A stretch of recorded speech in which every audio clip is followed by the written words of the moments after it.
Hello दोस्तों, आप सभी का स्वागत है। आज हम पढ़ने वाले हैं सिंपल इंटरेस्ट। इस वीडियो में आज हम टोटल 5 क्वेश्चंस सॉल्व करेंगे और ये सारे पांचों क्वेश्चंस हाई लेवल के हैं, मेंस लेवल के हैं। सो गाइस, वीडियो को एंड तक पूरी देखिएगा। तो चलिए हम फर्स्ट क्वेश्चन सॉल्व करते हैं। Ram took a loan of 15,000 from Lakshman.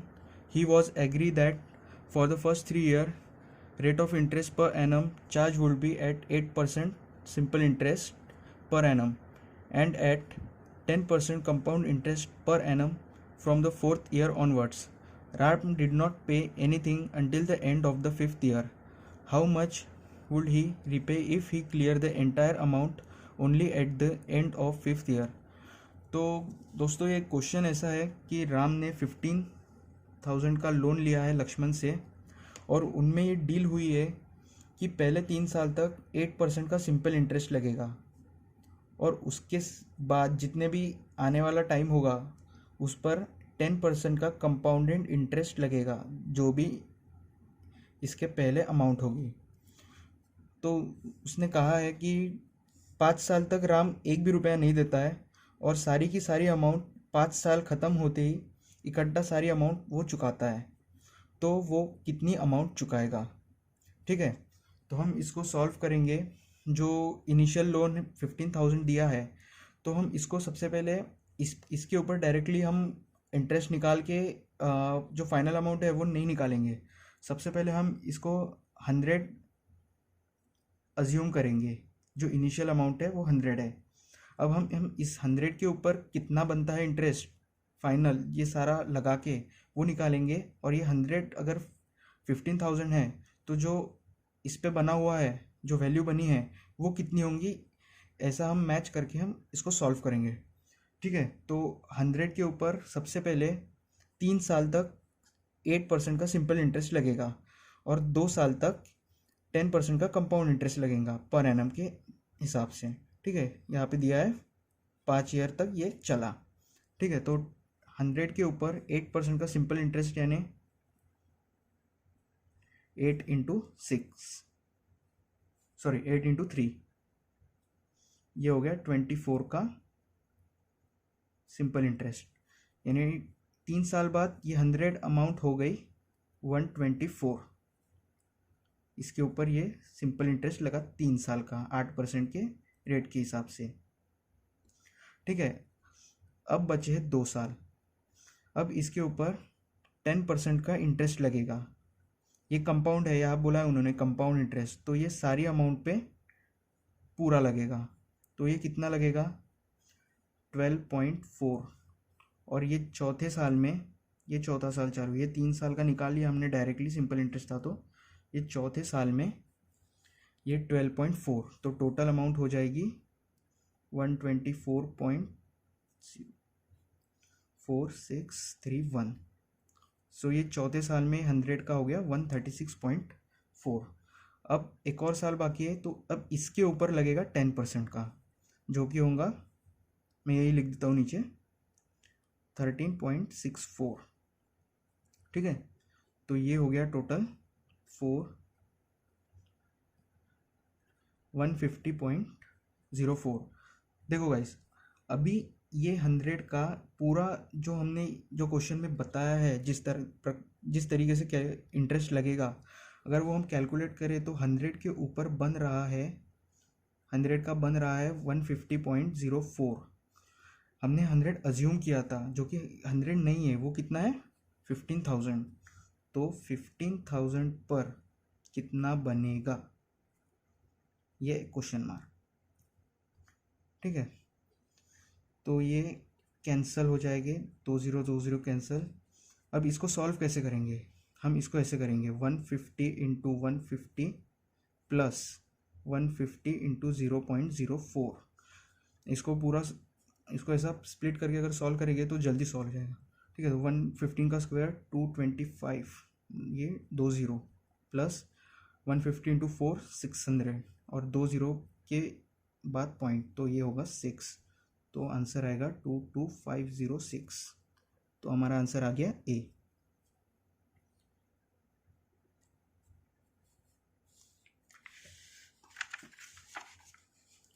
ठीक है, तो अभी सेकंड क्वेश्चन देखते हैं। सॉरी ये थोड़ा सा यहाँ कट गया, ये आप देख लीजिए।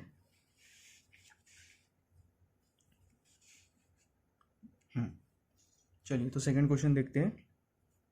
सेकंड क्वेश्चन कह रहा है on ₹3500 invested at a simple interest rate of 7% per annum. उन्होंने 3500 को 7% से इन्वेस्ट किया सिंपल इंटरेस्ट पर। ₹500 is obtain as a interest in certain year. एक पर्टिकुलर टाइम के लिए इतने पैसे को इतने परसेंटेज के लिए उन्होंने इन्वेस्ट किया, उसके ऊपर उन्हें ₹500 इंटरेस्ट मिला। अब कितने टाइम के लिए किया वो दिया नहीं है, ठीक है। आगे देखते हैं क्वेश्चन में। In order to earn 800 as interest on 4900 in the same number of year, what should be the rate of simple interest. तो उन्होंने कहा है कि 3500 को 7% के इंटरेस्ट सिंपल इंटरेस्ट से अगर आप इन्वेस्ट करते हो एक certain amount certain period of time के लिए, तो आपको ₹500 इंटरेस्ट मिलेगा। उन्होंने कहा है कि अगर आप उतने ही टाइम में 4900 को इन्वेस्ट करते हो तो आपको 800 इंटरेस्ट मिलता है। तो बताइए आपने इन 4900 को कितने कितने ब्याज पर ये किया है, इन्वेस्ट किया है, ठीक है। तो चलिए देखते हैं इसमें पहले टाइम निकाल लेते हैं हम। देखिए 3500 इंटू 7/100, ये हो गया 35 का 7% इंटू टाइम। इतने टाइम के लिए इतना पैसा लगाएंगे तो 500 ब्याज मिलेगा, ठीक है। तो ये टाइम हो गया 100 कैंसल, ये 5 का 100, ये हो गया 7, तो टी आ गया 100/49। ये हो गया हमारा टाइम पीरियड, इतने ईयर्स, ठीक है। अब हम 4900 को इतने टाइम पीरियड के लिए अगर ब्याज पे देंगे, इन्वेस्ट करेंगे, तो हमें 800 ब्याज मिलने वाला है। तो हमने इसको कितने इंटरेस्ट रेट पर ब्याज पे दिया, ठीक है। तो 4900 इंटू ये आय जो हमें फाइंड आउट करना है अपॉन 100 इंटू 100/49 इक्वल टू 800। तो देखिए इसको, ये 100, ये 2020 कैंसिल, ये 2020 कैंसिल, 49 कैंसिल, तो आय आ गया हमारा 8%। So option D is the correct answer, ठीक है। एक बार इसको देख लीजिए आप क्वेश्चन को, एक मिनट। हाँ अब देख लीजिए, ठीक है। चलिए आगे बढ़े।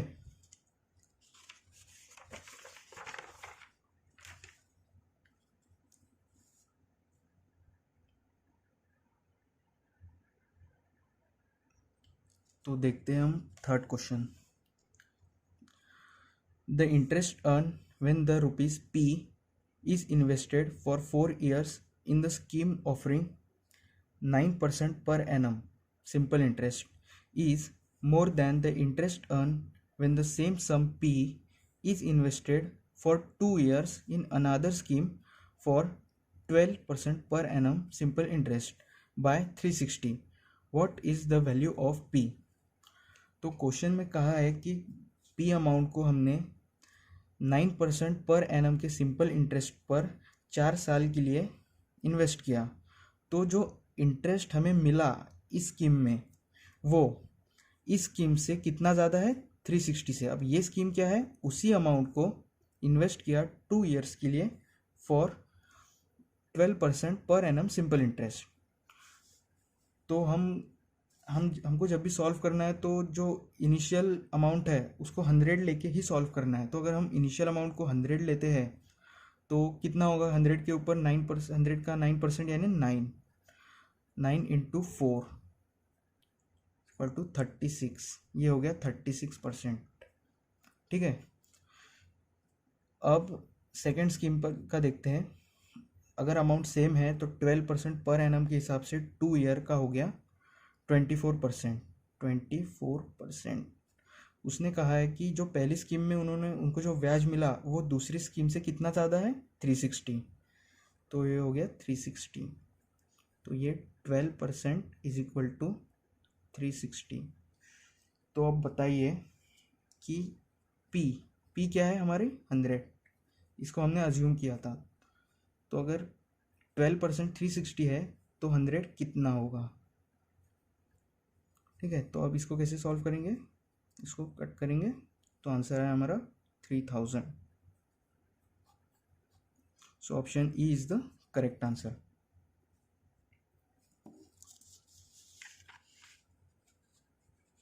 चलिए नेक्स्ट क्वेश्चन देखते हैं।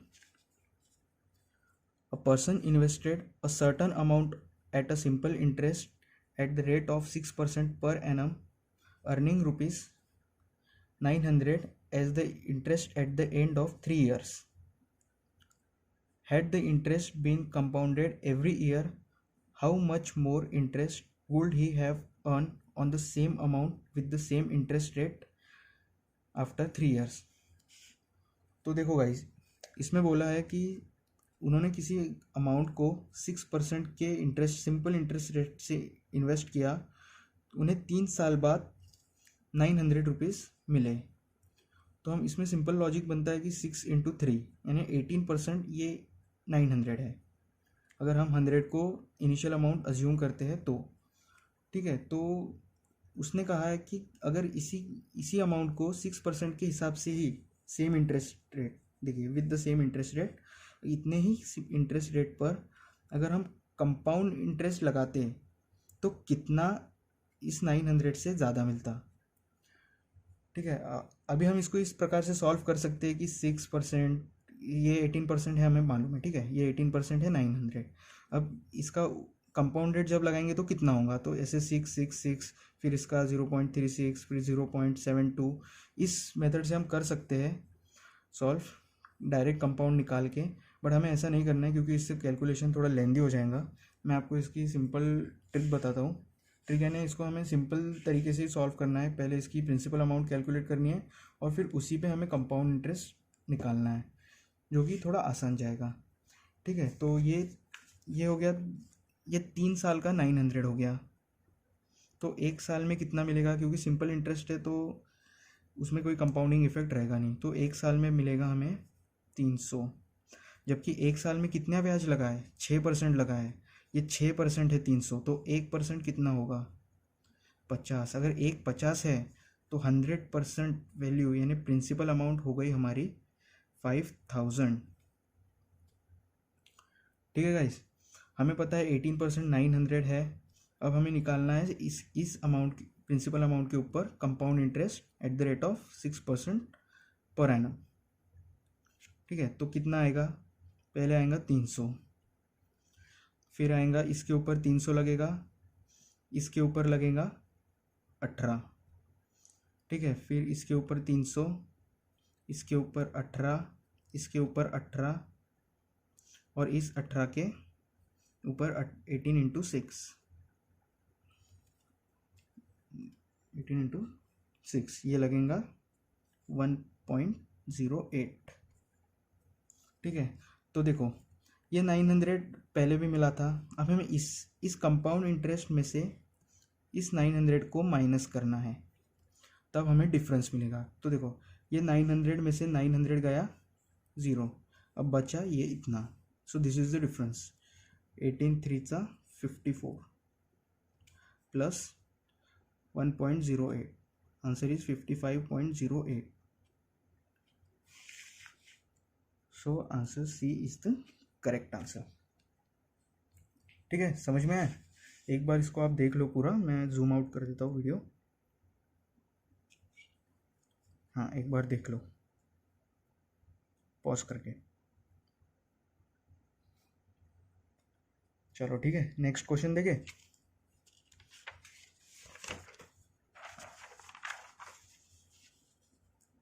तो ये है हमारा नेक्स्ट क्वेश्चन।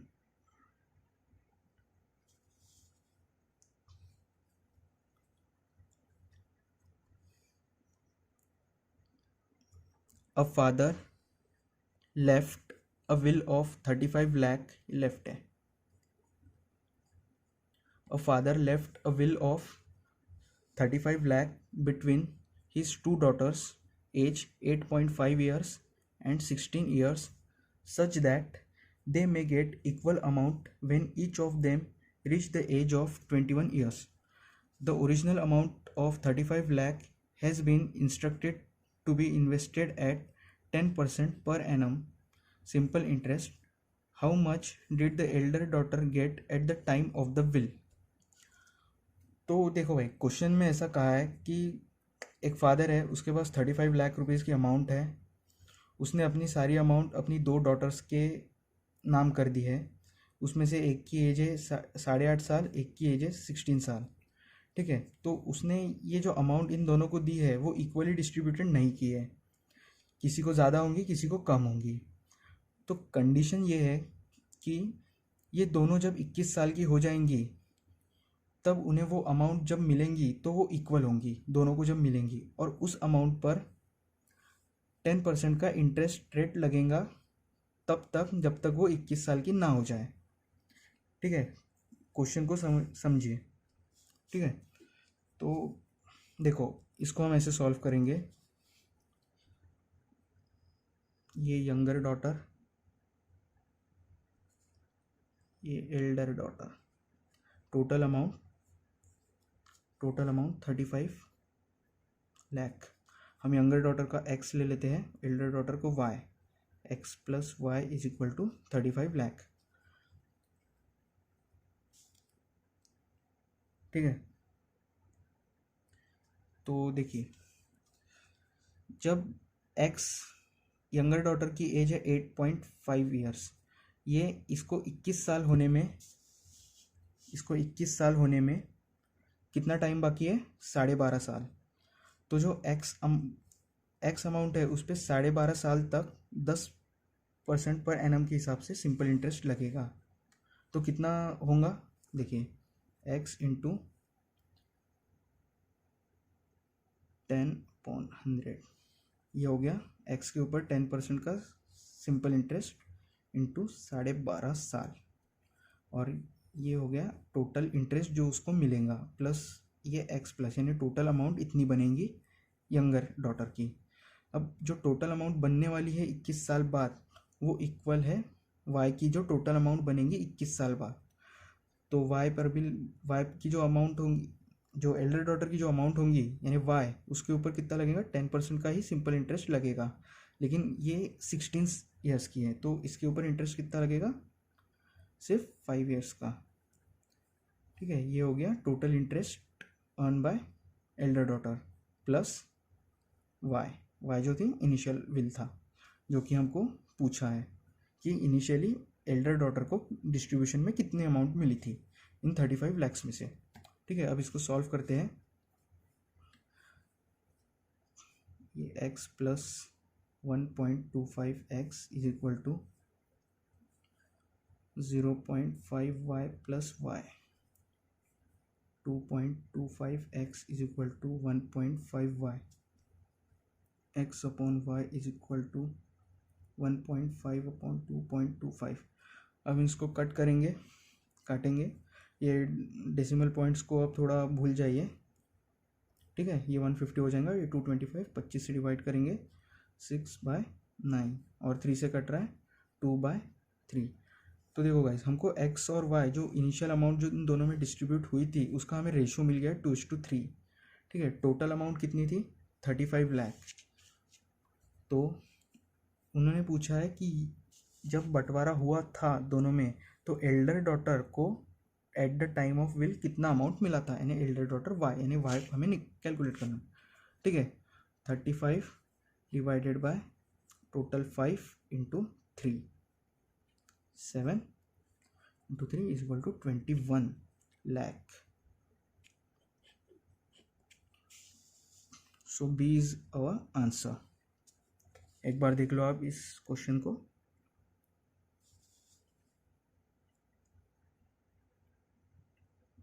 ठीक है, so hope you guys like the video.